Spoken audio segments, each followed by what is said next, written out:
John. Mr. Dave. No milk with these meatheads today. Speaking directly to Mark Marmo right now. It's time to get beyond the drill bit with Beneath the Surface. Welcome back to another episode of Beneath the Surface, where we get to know people from our DWS family. Miss John Sabo, Senior Vice President of Business Development at Deep Well Services, accompanied by Mr. Dave Mulvihill, Chief Operating Officer. Today's episode's going to get heated up. We got the red mic out. We got some hot wings here. Keep watching to see who could eat the spiciest wings. We're going to go through some varying wings with different heat profiles. Fire's burning behind us. We got the red mic out, and we're ready for another hot seat with Sabo. Dave, can you please introduce yourself? Tell us a little bit about your journey here at Deep Well, some of the positions you started with and how that's evolved. So what's up, everybody? Dave Mulvihill, Chief Operating Officer at Deep Well here. I've been here for about 10 years. I actually started in the safety department, and I've been able to grow and progress with the company. It really worked a lot in the first couple of years with John and some of the others on developing a quality management system. That's one of the things that's allowed us to grow, I believe, to the point we're at, standardizing our process, really giving people the right tools they need to do their job properly. So back in 2014, we had one standalone rig with a couple more being ordered, but now we're north of 20. That's really a testament to some of the things, some of the dedication we've had and we've put into those roles. But after that role, I then took on the Vice President of Administration role. In that, I basically oversaw HR, training, safety, quality, all of those departments within the company. Did that for a couple years before moving into the Chief Strategy Officer role, which really was a continuation of that, where I really worked with all departments developing Deep Well strategy and ensuring the processes, the procedures, the things that we were doing inside the company met our external growth strategies. Took over as the COO in May of this year, and really what that is doing is allowing us to create continuity for our new growth strategy across the world. Essentially, really having oversight of both the Western and Eastern hemispheres and ensuring the Deep Well standard is met as we continue to expand into these new regions. All right, we're going to flip the script here. We're going to get a little bit personal. So, since I've known Dave, I've, seen a lot of black trucks, seen him rocking out a lot, but the people really want to know, what's Dave going to listen to on his ride to work or ride home playlist? So, I had a couple people say maybe like a Celine Dion or something like that, but highly doubtful. So, Dave, what are you listening to on the way to work, on the way home? Or Yeah, you might be a little surprised. A lot of times it's an audiobook. I don't try to get too excited before work. Maybe some country music. If I'm in a bad mood, though, I might get the Metallica or the Clutch out or something like that. I know you like Clutch. Yeah, love Clutch. It's usually a pretty calm thing. I got about a half-hour drive up here to work. Try to keep it calm. I don't think you guys would be able to handle me if I got too excited in the morning. Try to reel it back a little bit. All right, the first wing we're going to introduce here is going to be the Stinger, but before we do that, it's getting a little bit hot in here. We got to get this milk out just in case we need to be able to extinguish the fire that's going to happen. And we're going to eat this Stinger. One thing I'm not going to do is drink that milk. I'm not drinking the milk I don't either. need the milk. That's admitting defeat. I don't need the milk. It's not going to happen. Stinger up. Stinger up. Break on there. You got to go brake middle. Oh, this is sweet. Yeah, this ain't hot. Like a bunch of cattle. All right.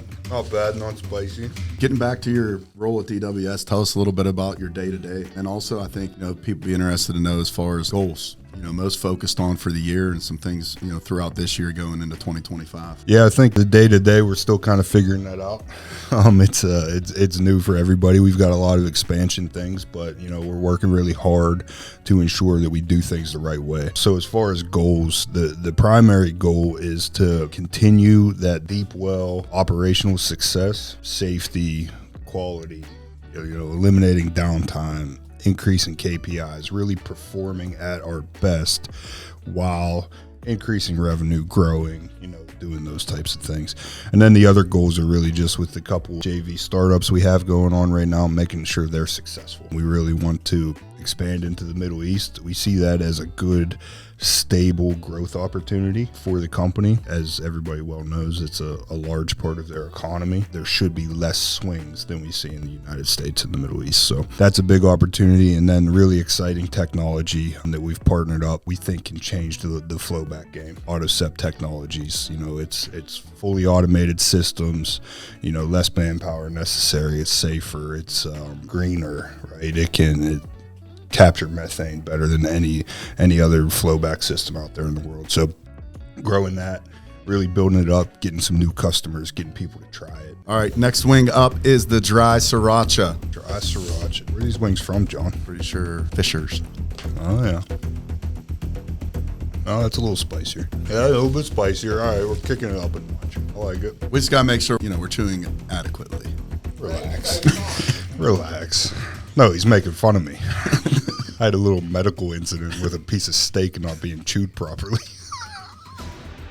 I'm not going to go into it. No, we're not going to go into it. But I was just trying to remind him to make sure he's chewing his food. I'm just trying to help a brother out on this one. All right, we're going to switch the topic up. I want to talk a little bit about the DWS golf tournament that's benefiting the Leukemia and Lymphoma Society. I know you got some, personal connection to it. I know you've really worked hard last few years with multiple Deep Well folks to really get this put on. So why don't you tell us a little bit about that? It's really something that my wife and I have been participating in.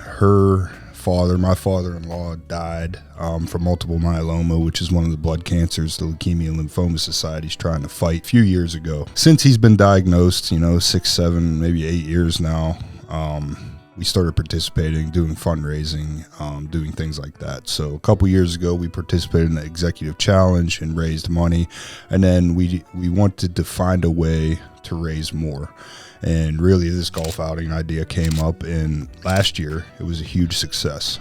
We were able to raise over $30,000 for the cause, and it really benefits the Light the Night event, which is a really good event, and it's an emotional event for people that have lost people. But after the golf outing last year, the Leukemia and Lymphoma Society approached us and asked us to be the executive chair people for the Light the Night event this year. So that event's on October 10th at Heinz Field. Really want to get a big Deep Well team, big representation there, and really earn as much money, because all of the money earned goes directly to fighting blood cancer, research and development, grants, all of that. So it's something that we've participated in and really have been able to accelerate and put on a really good event.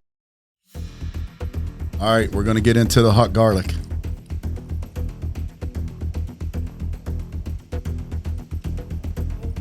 All right, picking it up a little bit. Sabo's got some food on himself. That's all right. I got garlic on my arm. I got garlic on this arm. And my chin. And my finger. Well, it's a good thing you shave your arms, though. It'll be easy to clean off. A little bit hotter. We're getting there. I'm going to start sweating a little bit. One thing a lot of people at DWS have in common is their connection with Slippery Rock University. Dave, I know you got a good connection with Slippery Rock University. We got a lot of rock boys floating around here. Tell us a little bit about your connection with Slippery Rock, your playing days, and how that transition's been and kind of how that shaped you for your future here. Yeah, I think, like you said, there's a lot of guys from Slippery Rock around here. It's just right up the road. You being one of them. Sabo's a little bit older than me, so we never actually got to play together. One of the number one things that a lot of us have in common, playing football for Slippery Rock. It's not glamorous. It's Division II football. You're riding buses everywhere. The weight room, it's nicer now, but it was kind of dingy back then. But all those things, it really teaches you how to be a team player, how to be a teammate. Me and John clearly weren't wide receivers or quarterbacks. It teaches you accountability, how to be a team player, and really how to pick each other up. And I think that's something that's maybe overlooked. Not everything's going to go well all the time. Things are going to go bad. A sport like football, it teaches you how to lose.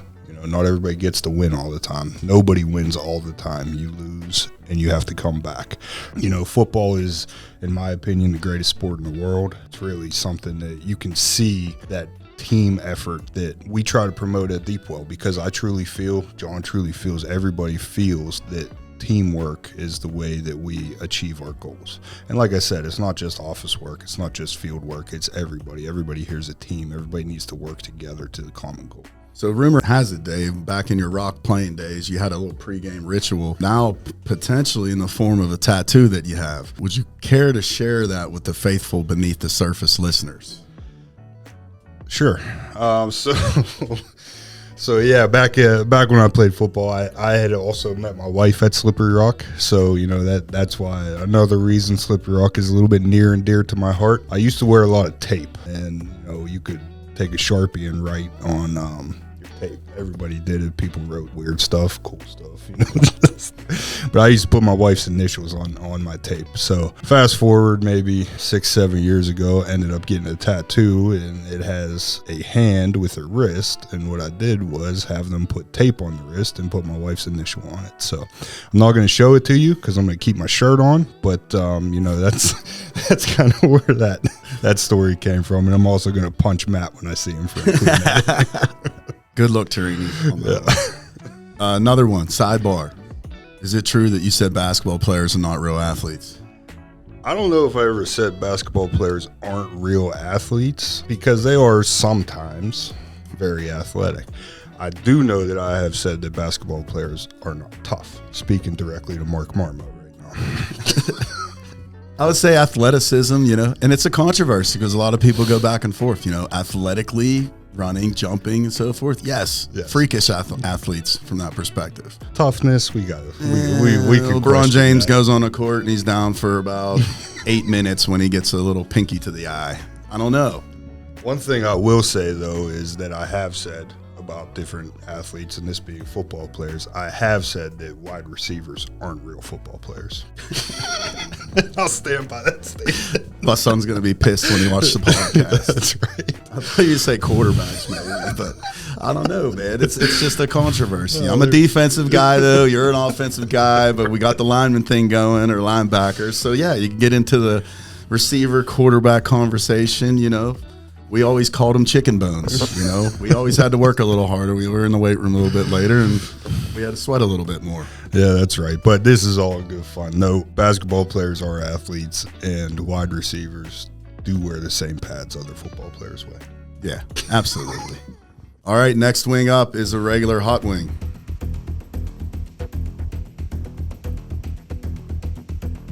No milk. No milk. No milk. Milk not necessary. Kicking it up a notch. I got a little sweat. A little bit. Yeah. A little bit. That's just because I don't have hair. Throw the habanero on the last one, though, and might start chomping a little bit. We'll see. 2024 has been a difficult year. Obviously, we've run into some scenarios like this before. We had your 16, you had your 20. This year is just different. It's not like it was with the 16 and 20 scenario or situation. It's just a lot different. It's definitely tough. It's been a battle. For you, Dave, what's your thoughts here around like the next 18 months, and then some things specifically that we need to focus on? I know you touched on some earlier in 2024 and going into 2025. Yeah, I think the issues that we've been seeing in 2024 are really market driven. The most important thing for everybody to focus on is going to be the execution, doing your job well. That teamwork that we're working together, really providing that execution that Deepwell is known for. Indications from the market are showing that we're going to get busier throughout the second half of this year, and then that's only going to accelerate in 2025. So really, we need to focus on what we can control. So Dave, being that sometimes you're somewhat of a man of mystery around the office, some folks are interested in kind of what makes you tick outside of here. What are you getting involved in on the weekends, after hours and so forth that you like? If I told you, I wouldn't be a man of mystery. Well, that's a pretty good point. Do you like to be a man of mystery, or would you like to share something with No, so it's pretty boring. Well, pretty boring from the outside. It's exciting for us, but I've got 3 kids, 11, 9, and 5 years old, and they play sports. So I am a part-time Uber driver on the weekends and at night. So that's pretty much what we do. I like to read a lot, which is maybe something that people wouldn't know about me. I read a lot of books, a lot of business books, war books, that type of stuff, all nonfiction, fiction crap. So last wing is the Fisher Liquor. And this one had a little bit of a broken nub on it. Milk still not necessary. There'll be no milk with these No milk with these meatheads today. We're going to call that one a draw. Yeah, I think a draw is fair on that. Thanks, everybody, for joining us today. Win competition was obviously close.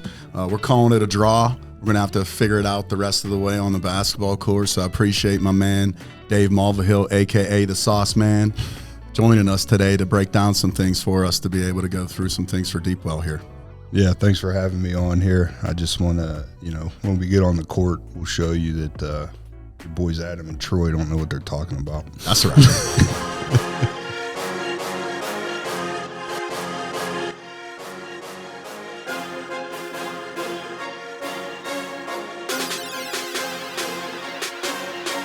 That was the point of that game, make you sweat a little before you get back to work. I brought a change of clothes, I'll shower out my sink.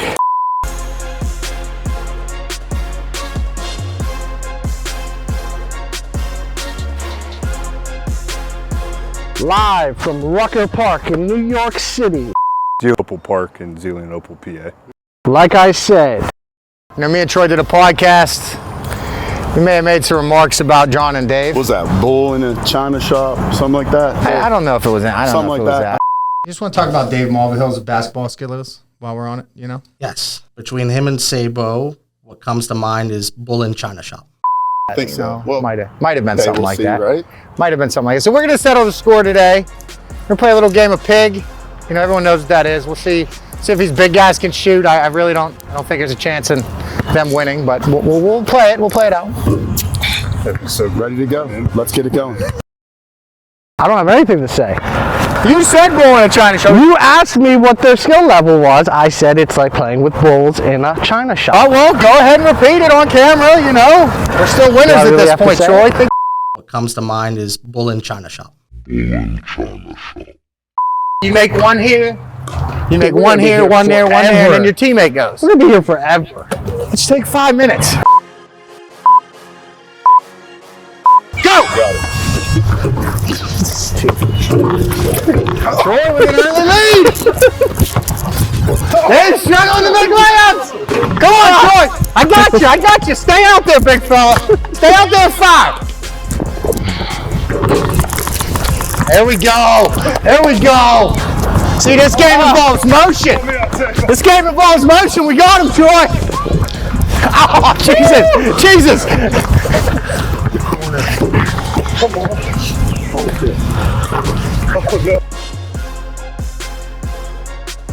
I don't want to get ball, and the china shop comes out. You're welcome. Why is this taking? Troy is on fire, folks. You got excuses now. All right, skip that one. We'll wait it in later. Make the layup. Oh. I'm cold, Troy. Yeah. There we go. I'm sorry, I didn't see it. Oh, what do you want me to do? Blow it in? Help me, Troy. Help me.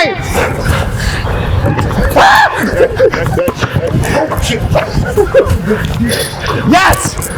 Need to keep the lead. If it gets close, I'll fold. There it is. Clear the mechanism, baby. Come on! Oh, go that way. Go that way. Yes. Come on, baby. Come on. One time with the glasses.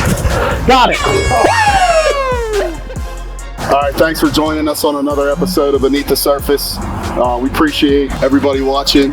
Some pretty good competitiveness happening today. I think both teams proved some disbelief from both sides a little bit during the day. Appreciate everybody coming out today. We'll see you guys next time. Good game. Nothing else to be said, John. Good game. Good game. Pickleball is what we were originally talking about, but